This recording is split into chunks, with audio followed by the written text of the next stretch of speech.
children referred.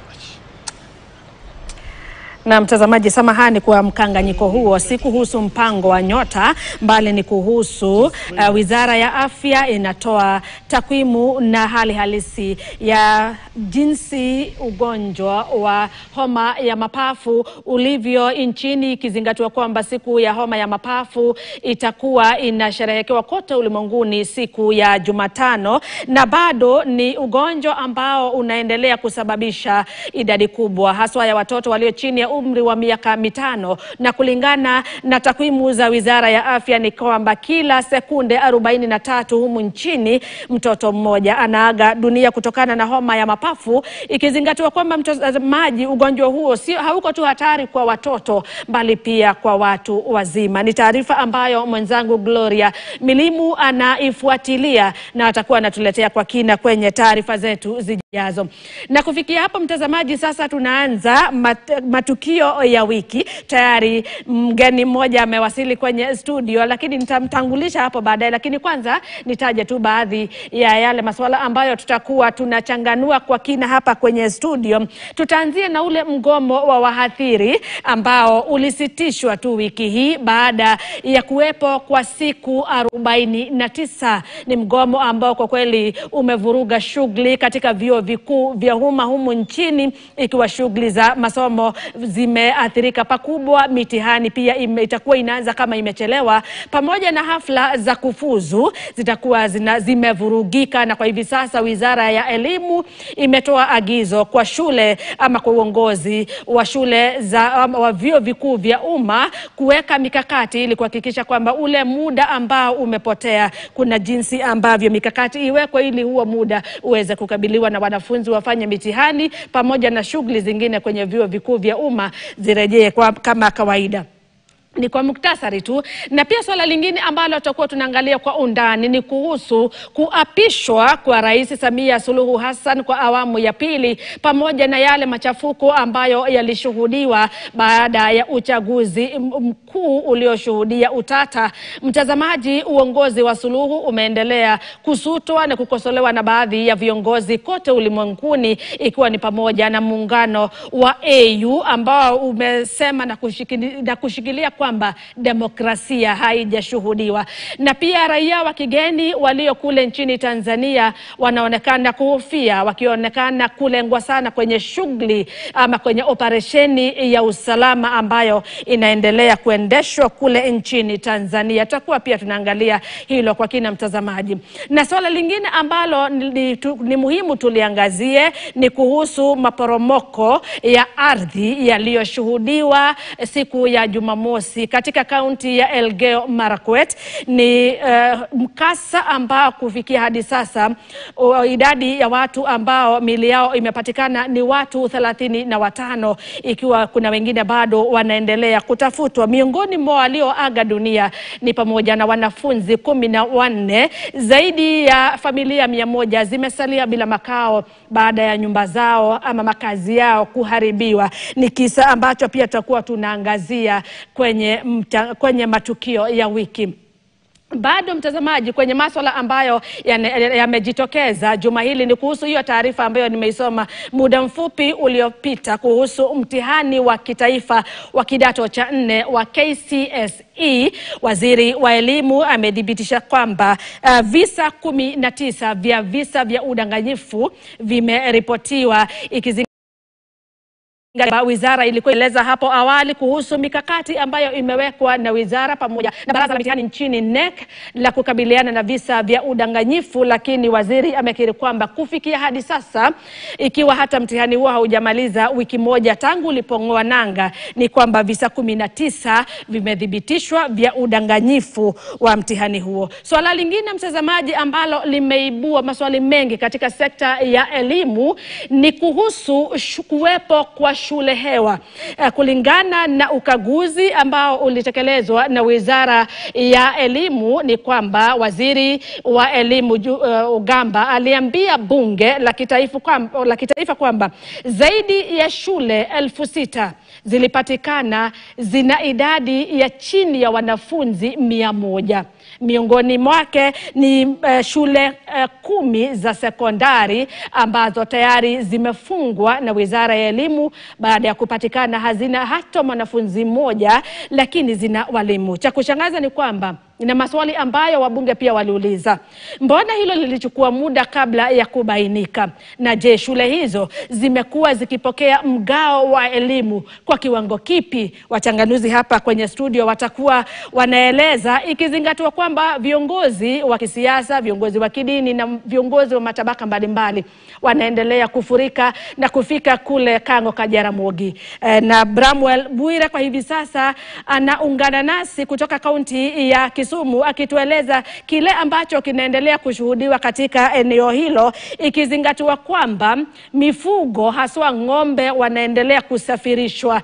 Jambo ambalo hata madaktari wa mifugo wameanza kuuliza iwapo wale wanaosafirisha mifugo kupeleka kule Kango Kajaramogi wanazingatia kanuni ambazo zimewekwa na Wizara ya Kilimo kuhusiana na usalama na kanuni za kuhakikisha kwamba wakati mifugo wanaposafirishwa pia magonjwa hayasafirishwi kutoka eneo moja hadi lingine. Bramwell Bwire, chukua usukani. Je, kanuni zinazingatiwa? Shukrani sana Gakunga. Jinsi ulivyosema ni kweli kwamba tupo hapa katikati mwa jiji la Kisumu, lakini wiki moja mbili zilizopita tumekuwa tukifanya safari kila uchao kuelekea kule Kango Kajaramogi pamoja na Opoda Farm, lengo likiwa ni kuweza tukubaini nini ambacho viongozi wanaokuja kuiliwaza familia ya hayati Raila Amolo Odinga wameleta kuweza kusema pole. Jana imekuwa kilele. Kalonzo Musyoka, kiongozi wa Wiper, alifika pale na akawa amekuja na ng'ombe 100. Hawa ng'ombe hatujabaini iwapo walisafirishwa kutoka eneo la Ukambani ama waliweza kununuliwa hapa Kisumu, Siaya, Luanda ama pale Bondo.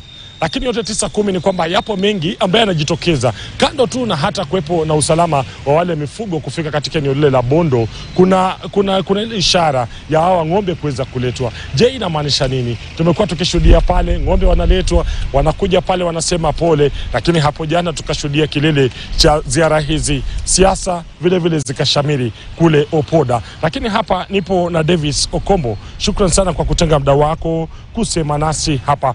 Mifugo wanaletwa Kango Kajaramogi, wanaletwa pale Opoda Farm. Jana mifugo 100 wameweza kuletwa pale na Mheshimiwa Kalonzo Musyoka. Wewe kwanza tathmini yako kutokana na hawa mifugo kuja pale ni ipi? Je, hawa mifugo wameweza kudhibitiwa na Wizara ya Afya? Kuna sheria ambazo vile vile zinadhibiti kuweza kusafirisha mifugo kutoka eneo moja hadi jingine. Je, wewe tathmini wako uko vipi?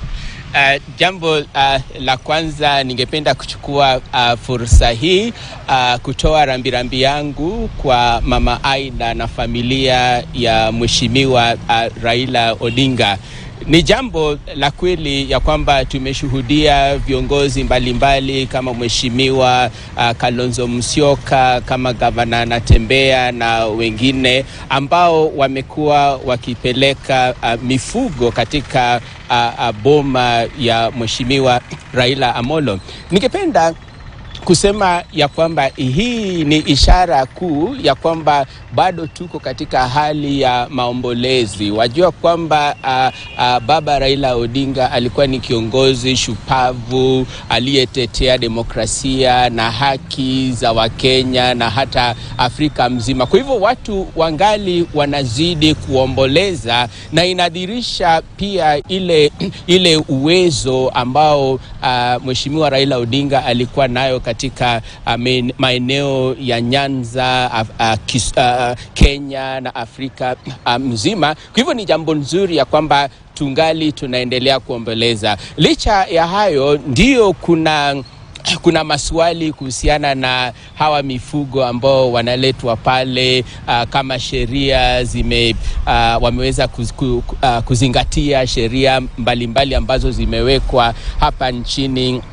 Kenya. Ningependa kusema ya kwamba katika kila county kuna zile kanuni mbalimbali, zile sheria inayohusiana na kununuliwa na kuuzwa kwa mifugo na vile vile kusafirishwa. Ninaamini ya kwamba viongozi ambao wanapeleka mifugo huko kama Mheshimiwa Kalonzo Musyoka ni wale watu waliowajibika, they are responsible, na ninaamini ya kwamba wamefuata zile sheria zinazoambatana na jambo hili. Lakini jambo la muhimu kwa haya yote ni kwamba ni ishara ya maombolezi, ni mila na desturi ya watu kutoka katika maeneo ya Luo, na ningependa kusii wa Kenya ya kwamba tafadhali tukaheshimu mila na desturi ya kabila ya Wajaluo tunapoomboleza, na wajiunge pamoja nasi, kwa sababu maombolezi ya Baba Raila Amolo Odinga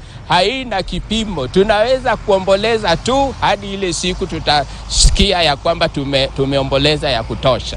Wakati ambapo mnaomboleza Baba Raila Amolo Odinga, kuna semi za siasa pia zimeshamiri. Hapo jana Kalonzo akasema mimi nimekuja kuomba tu mlipe deni.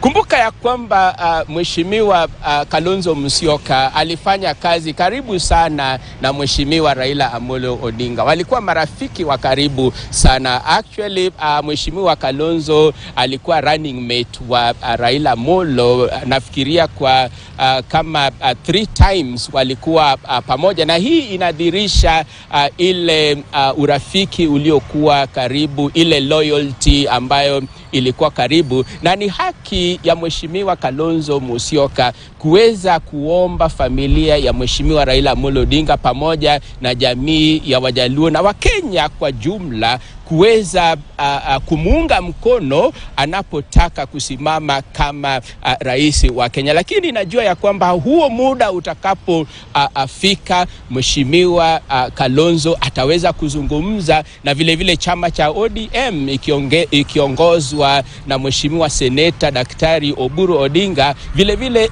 watatupatia mwelekezo ya kwamba ni njia gani ambayo tutakapofuata baada ya mwaka 2027.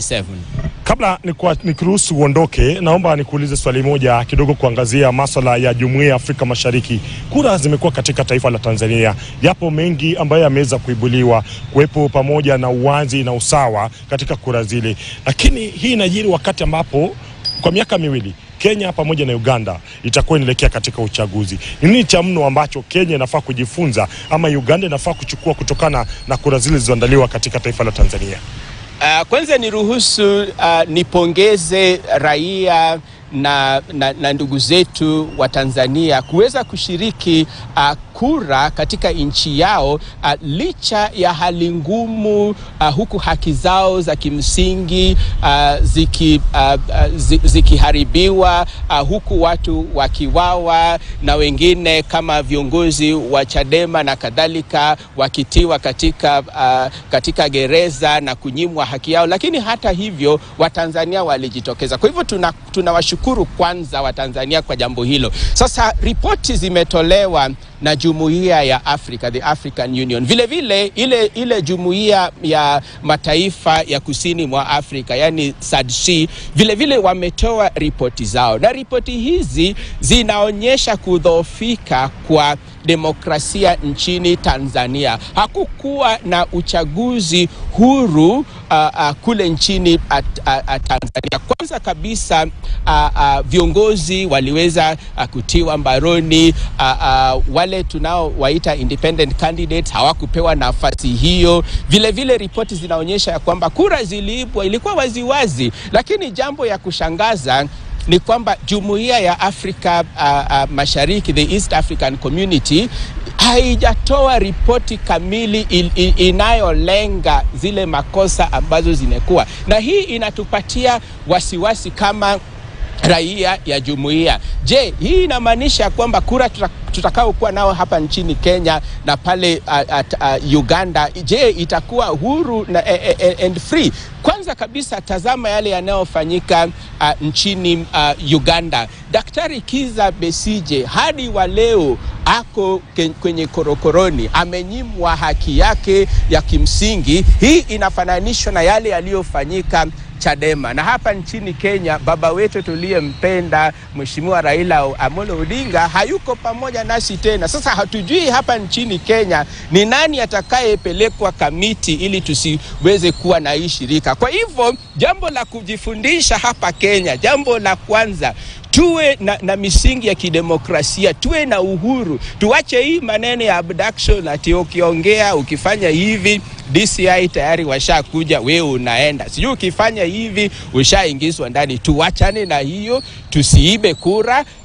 Kila mgombeaji atakayetangazwa na IEBC apewe nafasi nzuri, nafasi sawa ya kuitisha kura, na yule ambaye ataweza kuchaguliwa awe rais wetu wa Kenya. Hata kama tutamrudisha Rais Ruto, watu wakiamua watakuwa wamesema. Na ya mwisho kabisa, hapa nchini Kenya tuweze kusherekea katiba yetu, kwa sababu matokeo ya uchaguzi kitoka, tuna nafasi ya kupinga kwenye Supreme Court ikiwa tunafikiria kuna makosa. Lakini hii uhuru na hii haki haipatikani Tanzania. Huko ikitangazwa ati Mama Suluhu ni rais, hakuna kupinga, unakubali upende usipende. Lakini hapa Kenya tuko na Supreme Court ikiongozwa na Mheshimiwa Martha Koome. Tutapeleka petition imejaa lori na kupinga ikiwa kuna shida itatokea. Anaitwa Davis Okomo huyo, akiweza tu kutoa falsafa na tathmini ya masuala tofauti humu nchini. Lakini cha msingi ni kwamba pale Kango Kajaramogi naelezwa kwamba tayari Mheshimiwa Mwangi wa Iria ashawasili pale na mifugo wengine. Kwa hivyo tutakuwa tunaendelea tu kutathmini, kuweza kuzungumza na labda wale wahudumu wa masuala ya afya ya mifugo, kuweza tu kujua kweli, je, masuala haya ambayo yanaibuliwa sheria zinafuatwa? Je, itakuwa ni kwamba wale mifugo wanapoletwa kwa boma la Raila hakuna kuweza kutathmini na kujua wametoka wapi, nini ambacho kinaendelea? Lakini swala ambalo tunalifuatilia kwa karibu, kwanza tu kujua nini ambacho kinaendelea pale Opoda. Wakishafika pale wanapelekwa wapi? Je, usalama wao uko vipi? Hali yao ya afya iko vipi? Kwa hivyo Gakunga, masuala bambam kutoka hapa katika ukanda wa Ziwa. Kumbuka kwamba eneo hili bado linaomboleza Raila Amolo Odinga. Toka hapa kwako pale studioni Gakunga. Kabla sijakuachilia Bwire, lile swali ambalo pia ningetaka utawauliza wale maafisa ama wataalamu wa masuala ya mifugo ambao ni madaktari wa mifugo, ni iwapo mifugo watanunuliwa kutoka eneo moja na kusafirishwa hadi katika eneo lingine. Je, wanaangazia wale wanaonunua, je, wanafahamu kuhusu iwapo wakiwasafirisha hao mifugo hadi katika eneo lingine wana uwezo wa kustahimili hali ya hewa wa hilo eneo lipya ambalo wanapelekwa? Na iwapo pia watapelekwa kwa kama jinsi ambavyo umesema Mwangi wa Iria kwa hivi sasa anaelekea Kango Kajaramogi na idadi nyingine ya mifugo, je, wanawekwa pamoja na wale mifugo wengine ambao wamepatikana kule, ama hali ikoje? Utakuwa unazungumza na mtaalamu ama daktari wa mifugo na atakuwa na kutolea mwanga zaidi kuhusiana na hilo. Asante sana mwenzangu Bramwell Bwire. Haya, tukiachana na hayo, mtazamaji, kwenye studio ni naye John Nene ambaye ni mchanganuzi wa masuala ya siasa, na pia tukimtarajia Daktari Juliet Kimemia ambaye ni mtaalam wa masuala ya uongozi. Karibu sana John Nene. Asante sana. Tutaanzia na kule Kango Kajaramogi kabla hata hatujaingia kwa haya mengine. Jana ilikuwa ni zamu ya Kalonzo Musyoka, akapeleka takriban ng'ombe 100. Bwire ametueleza kwamba Mwangi wa Iria anaelekea kule akiwa na mifugo wengine. Na tukiangalia kulingana na ile orodha ama mpangilio ambao umetolewa pia na familia, ni kwamba yeyote anayetaka sasa kwenda kule Kango Kajaramogi, nafasi itapatikana kuanzia tarehe 30 Disemba. Ni kumaanisha ni siku tukienda kukamilisha siku, kila siku sasa kuna wale ambao tayari wameratibiwa kuzuru eneo hilo. Hili linatoa maana gani, ikizingatiwa kwamba pia umetoka katika eneo hilo? Hii inatoa maana gani? Asante sana Agnes. Mwanzo kabisa nataka kuanza kwa kutuma marambirambi zangu na uchungu kwa wale ambao wanapitia machungu kutokana na ghasia katika sehemu mbalimbali ya Afrika kama Sudan na kule Tanzania baada ya matokeo ya uchaguzi. Nasema maafa, yani mamia na maelfu ya watu wanapoteza maisha kwa kupigania haki yao. Ni jambo ambalo alionekana haileti picha mzuri nchi ya Kiafrika kwa hii century ambayo tuko ndani. Nchi mingi zimepita mambo ya demokrasia, mambo ya maendeleo ya kisiasa, lakini sisi kila time tukipiga hatua moja mbele tunapiga tena hatua mingi nyuma. Ya pili, kulingana na swali lako, unajua nchi ya Kenya ni nchi ya kisiasa. Ile jambo ambayo Kenya wanatilia maanani sana ni siasa. Na yule ambaye ametoweka ni kigogo ya kisiasa ambaye alikuwa yani amewacha pengo kubwa sana katika mambo ya kisiasa. Watu watakuja bado wanaona kwamba sasa siasa itakuwaje. Hata wanasiasa wenyewe sasa wameshindwa mwelekeo itakuwa vipi. Kwa sababu siasa ya Kenya inakuanga ya watu. Kuna watu katika muda mrefu sana wameshikilia hiyo nyanja ya juu ya kisiasa. Kama marehemu Raila Odinga, Kalonzo Musyoka, kina Rigathi Gachagua. Rigathi Gachagua muda mrefu hatukuwa tunamjua. Unajua Rigathi Gachagua amejulikana wakati amekuwa deputy ya Rais Ruto. Hapo ndiyo alijulikana. Na unajua wanasema yani power is not given, you take it. Ukiona opportunity una grab, unachukua. Na yeye ameichukua wakati ilikuwa inahitajika, wakati kulikuwa na pengo kwa jamii ya Kikuyu. Nani atachukua yani usukani baada ya kuondoka Rais Uhuru Kenyatta? Yeye amechukua hiyo advantage na akajiweka pia sasa ameingia kwa wale vigogo ya kisiasa. Lakini kwa muda mrefu tumejua Mudavadi, tumejua Kalonzo, tumejua Raila, tumejua Rais wetu Ruto na hao wengine. Kwa hivyo siasa yetu imekuwa yani kutajana tu. Huyu fulani, huyu Ruto, huyu Raila, huyu sasa hivi vile ameondoka Raila, wale walikuwa wanatumia jina yake kumtaja sasa wanashindwa watamtaja nani. Sasa hii pia inaleta, unaona sasa kuna calmness. Watu wamerudi kwa meza kufikiria sasa siasa itaanza vipi. Kujua hatua hii tutaanza vipi. Sasa inabaki wanataka kufurahisha sasa yani wa Kenya kwa kuomboleza sasa. Lakini mimi mara nyingi nasema tungelikuwa tunaungana wa Kenya kwa mambo ya ambayo ina muhimu ya kuhusu maisha ya watu. Hao wanasiasa wanaungana tu wakati ya mazishi. Mazishi ikitokea ndio unaona wako pamoja, wanaongea kama ni watu wa Kenya pamoja. Hii wakati mwingine wako na vurugana tu, kila mara wanavurugana tu. Mambo ya kuomboleza maiti katika nchi ambayo zimeendelea, mtu akishaondoka anawekwa mahali pema, watu wanaendelea na maisha yao. Lakini unaona sisi wa Afrika, in as much as tunasema tumeendelea, nchi inaendelea, tunaona maendeleo kama vile majumba, mabarabara, mashule, lakini mambo mingi sana tunarudi katika zile mambo za jadi, za itikadi za Kiafrika. Sasa ikikuja, unajua wanasema ile ndege inaitwa kasuku. Ukifundisha kuongea itasema, itataja Agnes. Lakini mwewe ikimshika hivi hawezi sema Agnes, atalia na ile nini yake ya original, ile sauti yake ya asili yake. Sasa narejea kuwa kasuku sasa. Kabisa. Sisi tunasema tumeendelea. Tunaongea mambo ambayo wazungu ndio walituletea. Kama demokrasia, tunataka kuendeleza uchumi, inafaa tulete masomo, tuende mbele, yani nchi kuwe first world country. Tunajua kusema, lakini tukifinywa tunarudi kwa ile Afrika yetu, ile traditional utamaduni yetu. Na baadhi ya viongozi ambao wako mbele yetu, ile kitu inawamotivate na kwa ile bado wako na zile uafrika sana. Ndio maana wanaona kama hizi vitu ni za wazungu.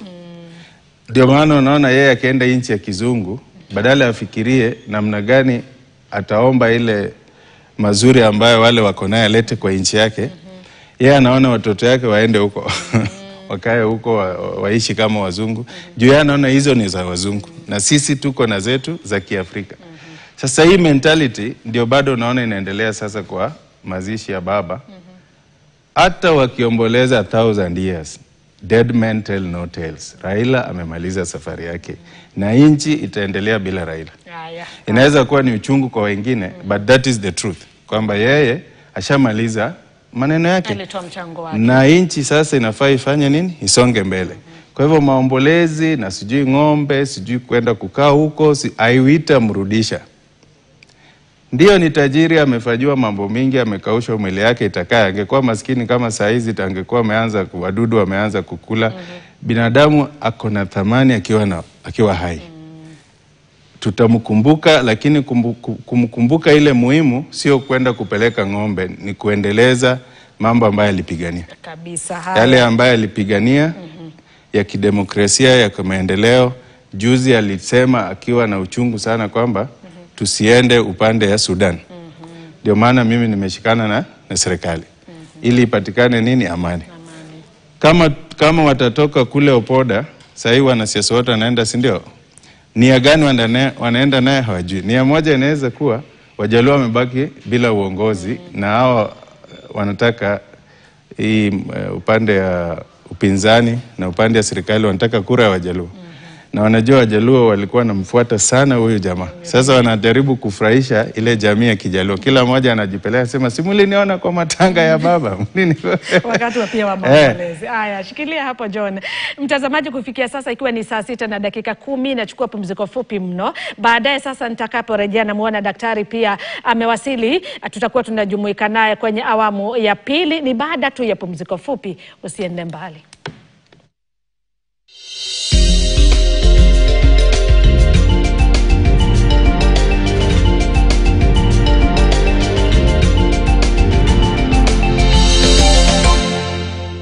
El cielo roto de promesas sin sentido. Where deceit lurks behind every smile, and crimes threatens to tear everything apart. Come out. But even in the darkest moments, family is the bond that can't be broken. Happy birthday. When the drama is too much to bear, there's always comedy to heal the heart. You should have let me die instead. I don't have money for another funeral. Silly girl. This is more than just a story. It's life.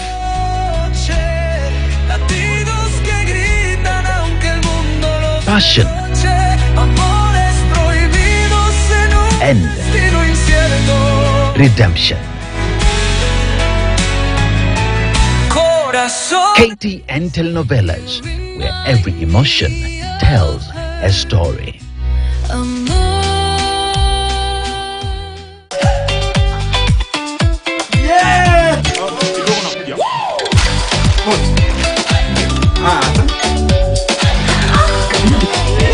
Welcome Naivas Kikwetu to your home this year. Tunasherekea customers wetu Kikwetu kila siku.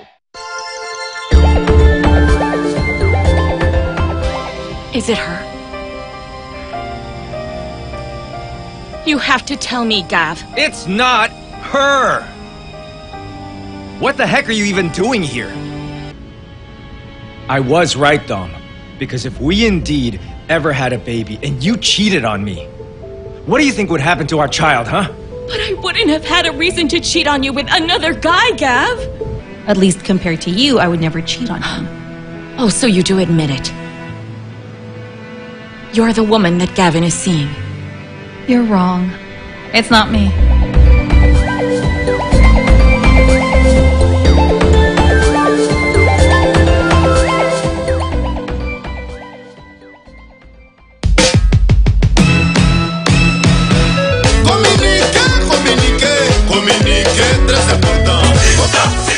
Gouverneur Kibando Ngiti Sayombe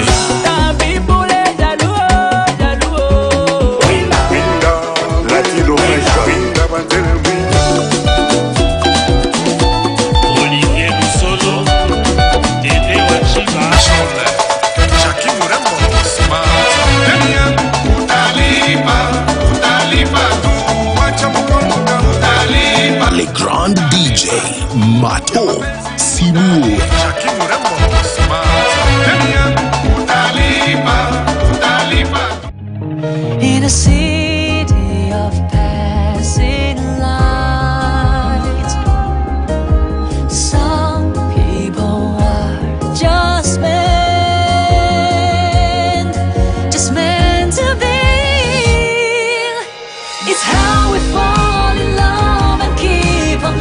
racing on the edge of destiny.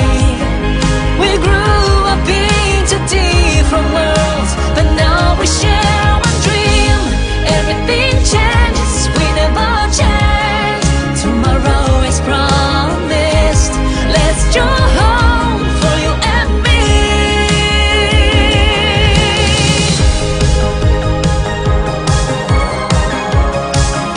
Just for you and me.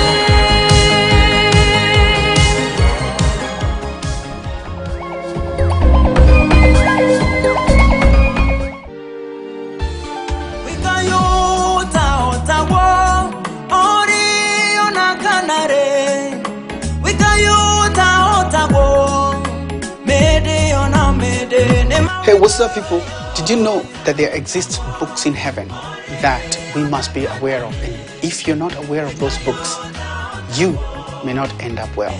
So, every Sunday, I'm going to be handling the books of heaven for the next 5 Sundays. I want to welcome you every Sunday from 12 to 1 p.m. at the Melody KTN. Please don't miss out, because it's going to be revelation. Without revelation, there is no transformation. My name is Jimmy Gate.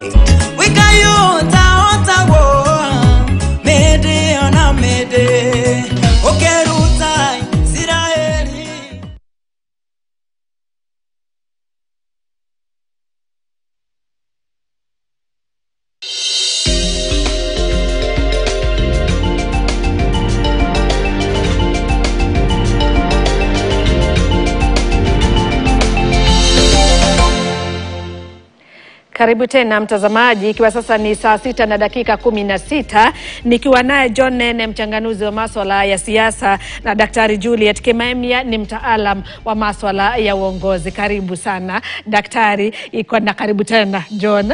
Na kwa hivi sasa mtazamaji, swala la pili ambalo tutakuwa tunajadili ni kuhusu machafuko yaliyoshuhudiwa kule nchini Tanzania, hali ikiwa inarejea kwa utulivu kwa kiwango fulani, na tusikilize baadhi ya semi ambazo Rais Samia Suluhu Hassan alizitoa wakati wa uapisho wake, na kisha tujadili.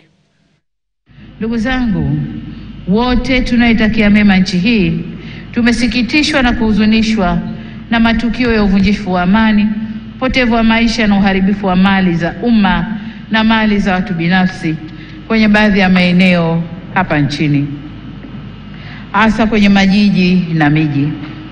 Kilichotokea hakiendani na taswira na sifa za Kitanzania na sio Utanzania. Haikutushangaza kuona kuwa baadhi ya vijana waliokamatwa kutokana na kadhia hiyo wametoka nje ya Tanzania. Vyombo vyetu vya ulinzi na usalama vinaendelea kufuatilia na kuchunguza kwa undani zaidi kilichotokea na kuirudisha nchi katika hali tuliyoizoea kwa haraka.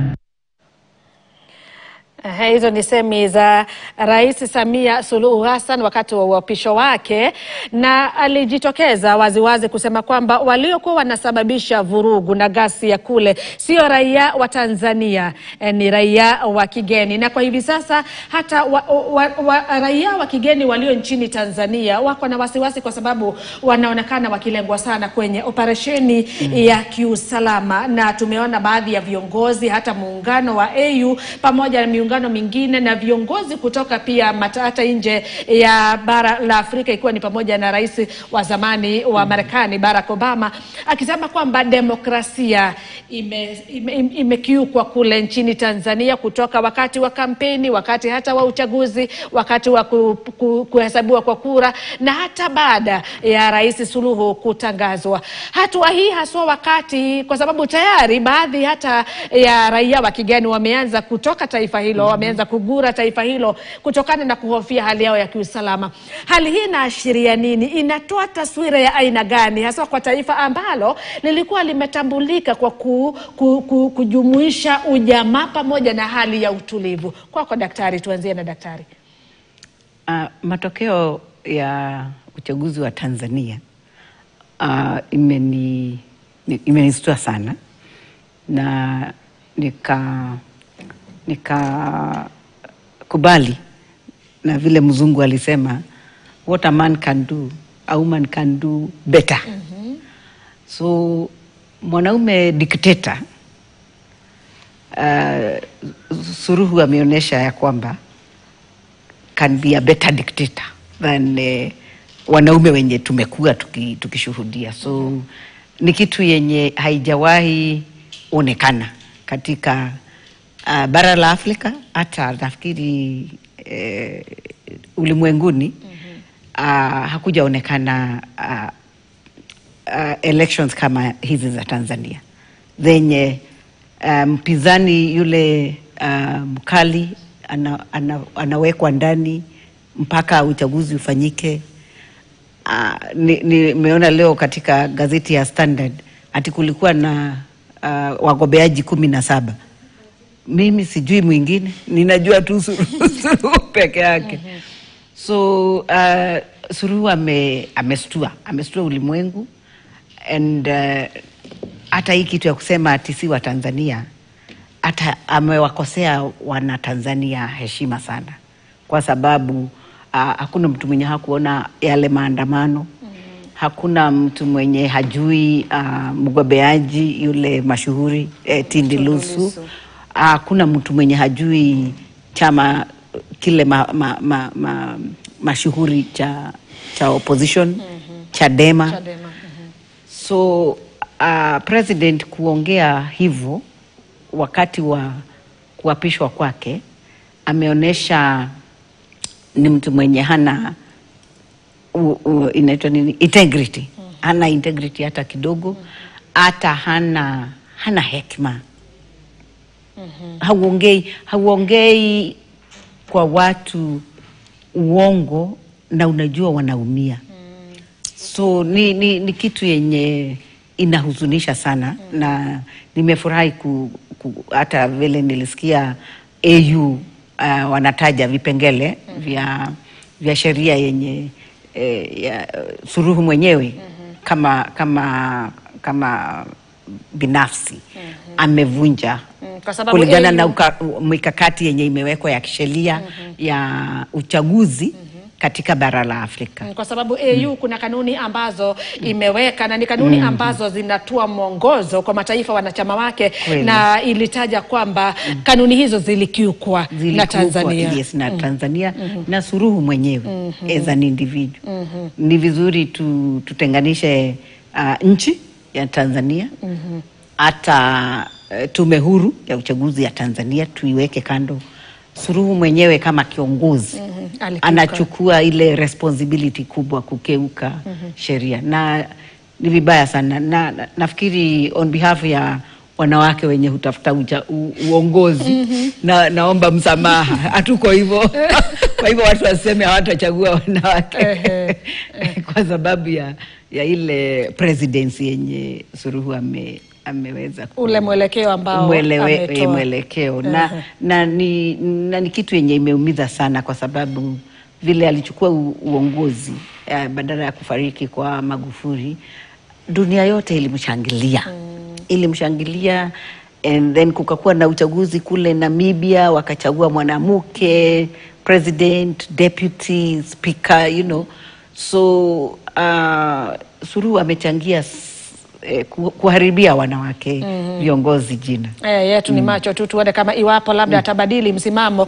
Kwako John, wakati pia itaathiri vipi taifa hilo, ikizingatiwa kwamba pia kutokana na matamshi yake kuhusu raia wa kigeni walioko nchini humo, na baadhi pia wameanza kutoka, hasa hata walimu wengi wametoka, walimu hasa wa Kiingereza wanaofunza somo la Kiingereza katika shule za kimataifa. Hali itaathiri vipi uhusiano hasa wa Tanzania na mataifa hasa mataifa jirani na raia walioko katika eneo hilo, ikizingatiwa kwamba wengi wanasaidia sana katika ukuaji wa uchumi wa taifa hilo? Asante sana Agnes. Ile tukio ambayo inaendelea Tanzania, inafaa tuangalie chanzo yani ile root causes, chanzo zake ni nini? Shina.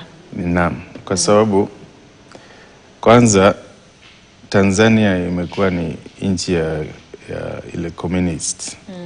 Wamekuwa system yao ni ile ya ujamaa. Na ukiangalia system za ujamaa, kuna ujamaa mara mbili. Kuna ile ya kushoto sana kama vile Cuba na hizo zingine. Alafu kuna hii ujamaa ya kama Scandinavian ambaye ni social democratic. Ya Tanzania imekuwa yani watu wachache ndio walikuwa wanatawala na wananchi walikuwa wamepumbazwa na ile social security. Ukienda Tanzania kufanya biashara, ile tax unalipa kubwa sana ni ya social security. Sasa walikuwa wamezoeshwa tu kunyamaza na kuendelea maisha.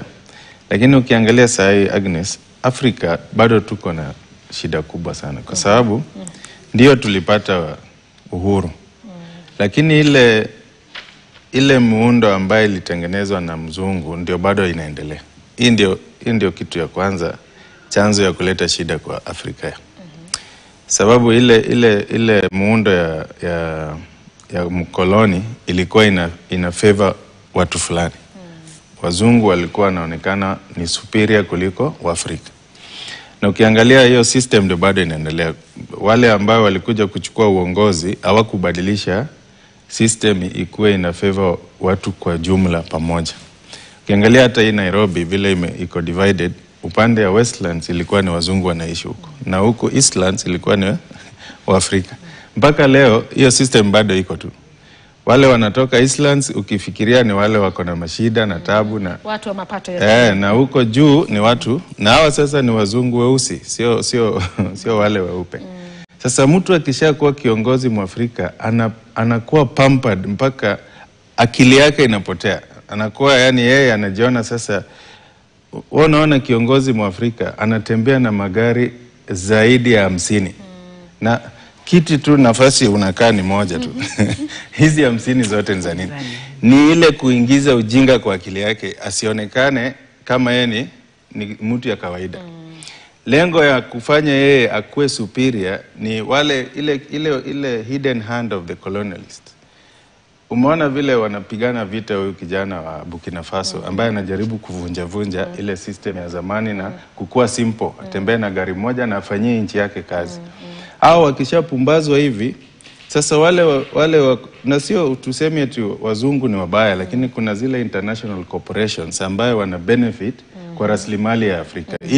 Ile kitu imetuua kama Afrika ni ile rasilimali ambayo Mungu alitupatia. Kwa sababu Afrika ina utajiri mkubwa wa rasilimali. Kubwa sana. Na hii Tanzania, hasa Tanzania. Tanzania iko na diamond na iko na special mineral ya Tanzania tu. Inapatikana Tanzania peke yake. Kenya pia sasa imeanza kuonekana madini ambayo ni ya Kikenya peke yake, na tunaomba Mungu atusaidie. Kwa sababu sasa itakuwa hata sisi tutakuwa captured hivyo.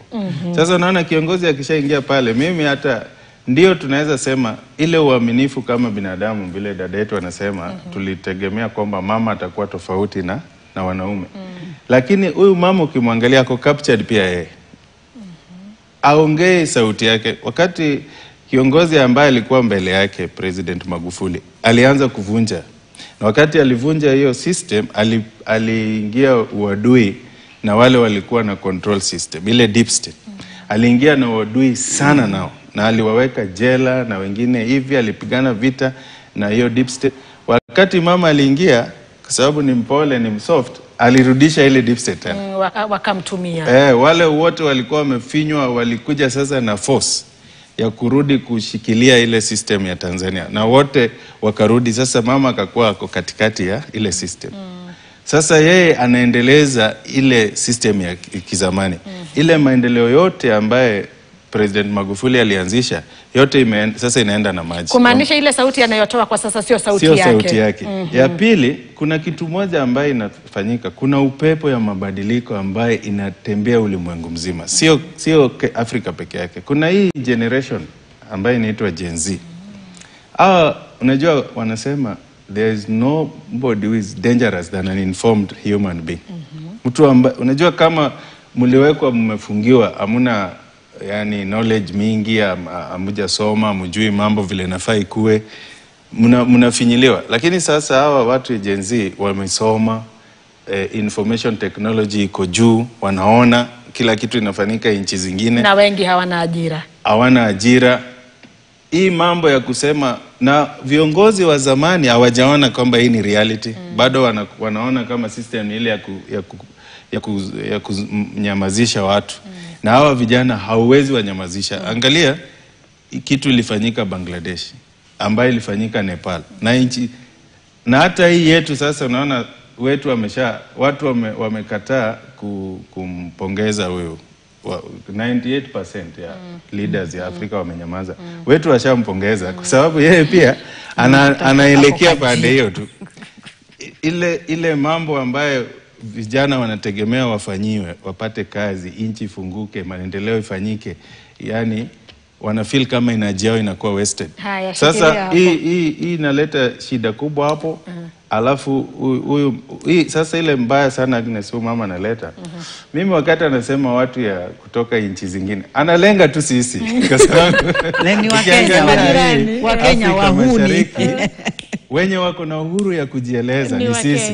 Ukiangalia Rwanda wamenyamazishwa. Uganda waongei. Wale wanakuwa kimbele ya kujieleza ni sisi. Kwa hivyo na Wakenya kusema ukweli Agnes, hata wale tulisoma nao, Wakenya wengi walienda Tanzania. Sababu kulikuwa na opportunity mingi, ni nchi kubwa. Hata hawa walimu wengi, asilimia kubwa ni Wakenya. Ni Wakenya. Sasa anaposema wengine ni sisi tu anatulenga. Ni vile tu hata kikutaja. Leo nimeona Mheshimiwa Mudavadi akisema security ya Wakenya iangaliwe.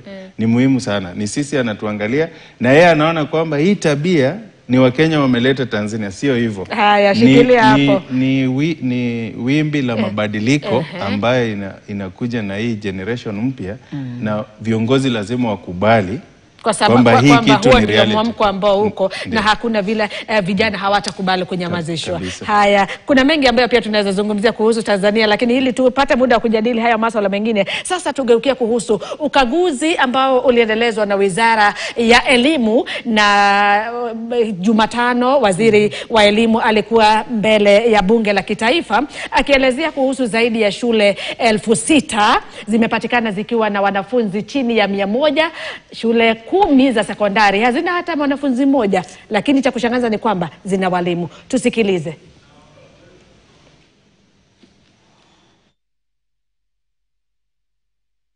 Tell the House and the country, you are the custodian of public interest in the ministry. You license schools. Children go to standard 1 with variables of transfers from one school to another, which is not order nguna, which is not substantial. How does your ministry end up at the tail end when children are going to do exams, start verification of records that you ought to have been keeping and updating all along? And how do you wire money to ghost schools when you license legitimate schools, you keep their records, you give them leadership in terms of head teachers, and you post teachers there? How do your officers end up creating non-existent schools and sending them money? You know, these are public resources. I think, members, these are some of the issues the minister should assist the House and the country on. Yes, Karolo Mondi. Hata tutaanzia na hayo maswali ambayo Spika wa Bunge Moses Wetangula alikuwa anamuuliza Waziri wa Elimu Julius Migos. Itakuwaje wizara ilitoa leseni kwa hizi shule, ilitoa vibali kwa hizi shule na pia ikawatuma walimu? Ikawaje? Hali kama hii inajitokeza vipi? Mbona hata ichukue muda kwa wizara kukuja kueleza taifa kile ambacho kinaendelea, ikizingatiwa kuna shule nyingi ambazo zina mrundiko wa wanafunzi lakini hazina walimu? Hizi ambazo hazina wanafunzi, hata mwanafunzi hata mmoja, ndizo zilizo na walimu. Tunajipataje katika hali hiyo, daktari? Kenya ni nchi ya maajabu. Na ni zaidi ya shule 6,000. 6,000 na 10 zina walimu, hazina wanafunzi. Za sekondari. Nimesikiza leo asubuhi newspaper review, like 50% ziko kwetu kwa mlima.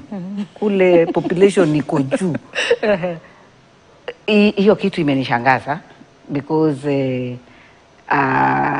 mimi kama kwetu Kiambu, kuna mmoja nilisikia uko Rari yenye haina wanafunzi. And nikakuwa very curious na nikatembea huko. Eneo la Rari hata nakumbuka kuna kipindi kama cha miezi miwili iliyopita mwanahabari wetu Kima Kuchege aliangazia takriban shule 10 hazijafikisha wanafunzi 100. Na ni eneo bunge moja. Na ni eneo bunge yenye iko na population ya hali ya juu sana. So hii kitu ni systemic, na nafikiri red flag zilitokelezea wakati wa uchaguzi. Kwa sababu kulisemekana kuna polling centers kadhalika, lakini wakati huo walikuwa namulika kule Baringo na Bonde la Ufa, wakisema ati kuna kura kadhalika zenye zilikusanyikwa kwa shule, na ni shule zilikuwa zinaitwa ghost school. So nafikiri that is the time walianza kufanya mapping. Lakini ile shida ninaona ni disconnection kubwa sana kati ya institutions zenye ziko within ministry ya education. TSC inafanya kazi kivyake, State Department ya Basic Education inafanya kivyake, State Department ya Higher Education inafanya kivyake. Hakuna synergy kati ya hizo institutions zote. So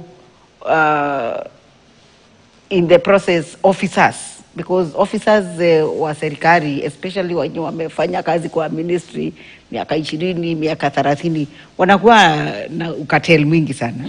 Na ninaongea hivi from experience. Hata mimi nishakuwa waziri katika serikali, so I can feel for Ogamba, kwa sababu anaingia and information yenye waziri hupewa inakuanga tu ile anataka. Ile anataka, na inategemea kule chini officers wameongeaje. So unaweza kuta systems zimewekwa lock. Watu wenye wako procurement wanakuwa cartel, huwezi hata piga mtu transfer. Na sasa hapa ningetaka pia kukufuatilia na swali ni kuuliza, iwapo hali ndivyo ilivyo, sasa iwapo waziri amechukua hatamu za uongozi katika wizara, labda ni wizara tu ya elimu, labda ni wizara yoyote ile, ili kufahamu hali halisi jinsi ilivyo mambo kwa ground, kwa sababu umesema kuna yale ambayo unaletewa kwenye stakabadhi, lakini kuna uhalisia wa jinsi mambo yalivyo. Afanyeje ili kutatua tatizo? Ni kuwa very clear na communication strategy na periodic mikutano na research inaitwa utafiti ni muhimu kabla ya kufanya any strategic planning ama kufanya any program. So na ninajua ministry iko na strategic plan, iko na annual development plan, iko programs mingi huko. So ni watu wanatakiwa kuongeleshana. Different departments zinahitaji to speak to one another. So hii ni kitu yenye hata Ogamba mwenyewe pengine ripoti ilikuja akastuka, kwa sababu hata handover ama mwenye alikuwa ameketi katika mtangulizi wake Machogu hata pengine alitoka kama hajui hayo maneno. Tena kumekuwa issues za education tangu serikali ya Kenya Kwanza ingie, imekuwa vita kila wakati. Mambo ya capitation, mambo ya terrorism, walimu na kule. So ni possible wanaweza kosa kujua ati kuna shule yenye imekuwa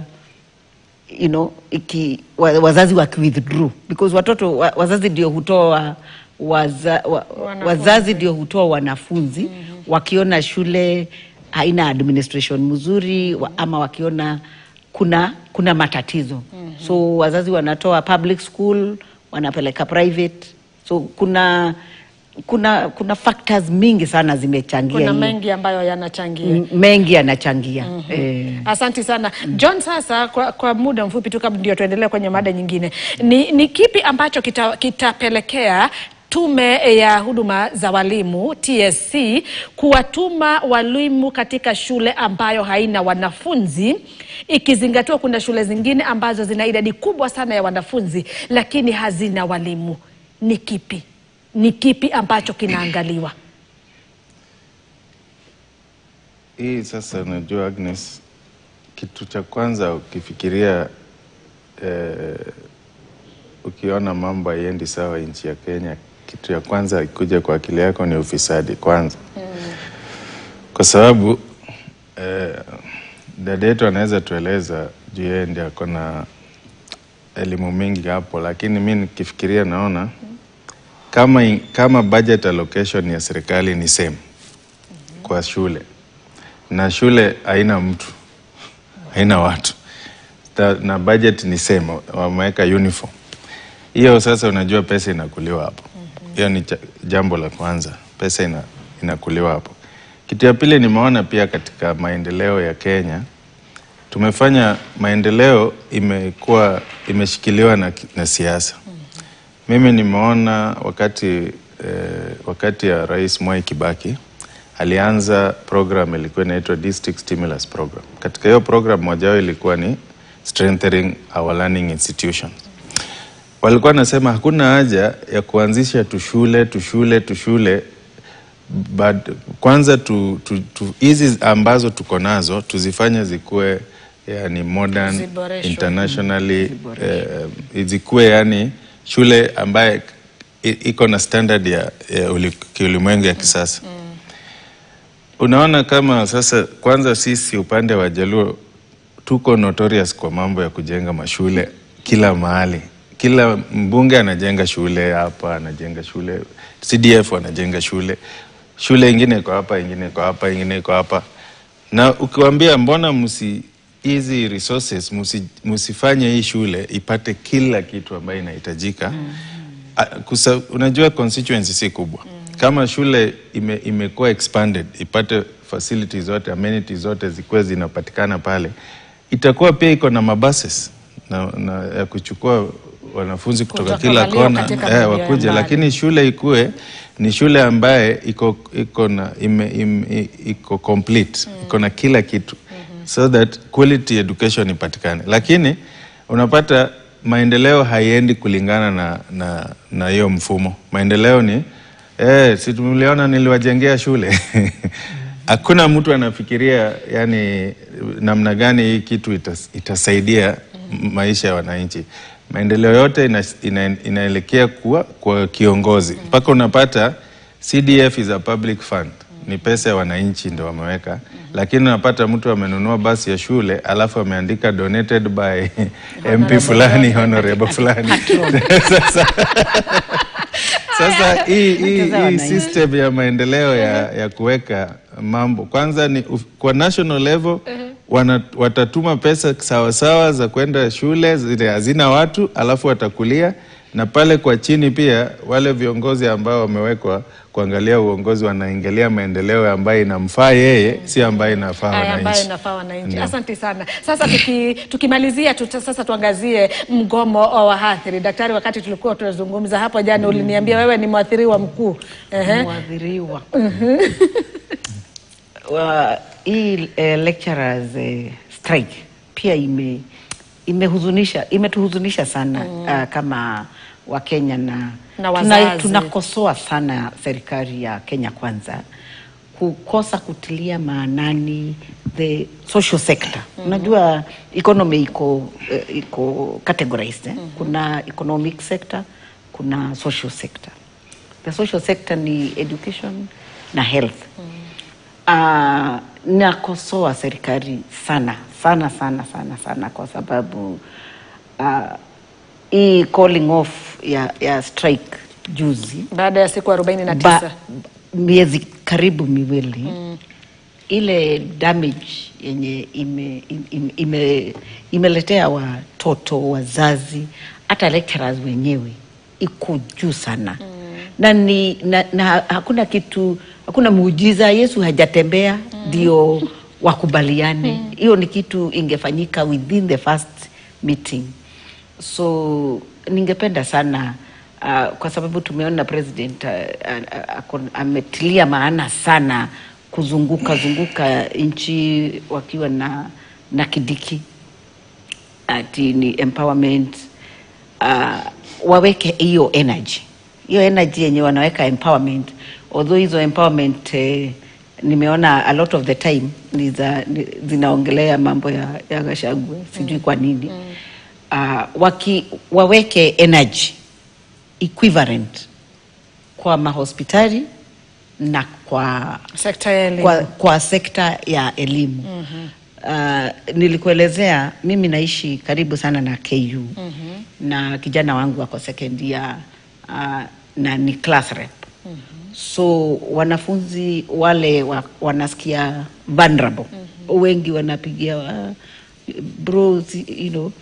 So tumekuwa tukiwakaribisha nyumbani. Hata vile tulikuwa tunaongea naye, tulikuwa na hao 6. Wasichana 2 na vijana 4.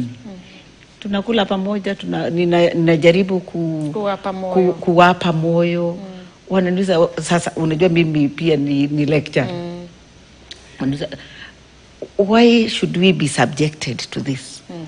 After kusoma kwa bidii sana wakapita, hawa wanafanya engineering, so ni wenye walipata B+ na A. Walifanya vizuri katika KCSE. Lakini sasa discouragement iko katika hali ya juu sana.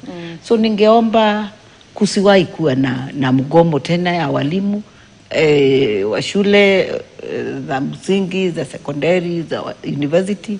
Kusikue tena mgomo wa madaktari kama yenye imekuwa huko kwa kaunti yetu ya Kiambu. Hata hiyo ilikuwa siku 60. Social sector imeachiliwa vibaya sana. Zaidi ya miezi 3. Watoto wameaga wengi, na ilichukua tu siku moja Council of Governors, KPMG na suluhu likapatikana. Ikapatikana. So miezi 3. Acha sasa na ni maongeo tu. Asante sana. John, sasa kuna swali ambalo ameuliza wanafunzi walikuwa wanamuuliza, kwa sababu wakiwa pale chumbani mwake wanamuona huyu ni mama na pia ni mhadhiri, kwa hivyo wanatarajia, hata wanamuuliza maswali wakitarajia pia atawapa jibu. Mbona tupitie magumu kama haya? Mbona serikali ichukua muda kutoa suluhu na kutoa uamuzi kwamba tutalipa shilingi bilioni 7.7 kwa awamu 2? Mbona ichukua huo muda? Ni kutojua, ni kuchukulia hili swala kwa mzaha, ama ni mapuuza tu? Agnes, vile nilisema awali, mfumo yetu ya kisiasa na maendeleo kwa dakika 2 haiangalii sifa. Inaangalia tu ile majivuno ya viongozi. Ile mahali viongozi wetu wanaweka nguvu yao mingi, sio mambo ya maendeleo ya wananchi yao. Ndio naona vile inatakikana mambo ambayo inahusu uchumi, ya kuzalisha chakula, mambo ambayo inahusu mambo ya health, mambo inahusu elimu. Kitu ambayo ina deal na professional, nimesema mara nyingi sana, inatakana watu wamalize tu kwa boardroom before watu waende kwa street. Wamalize kwa boardroom.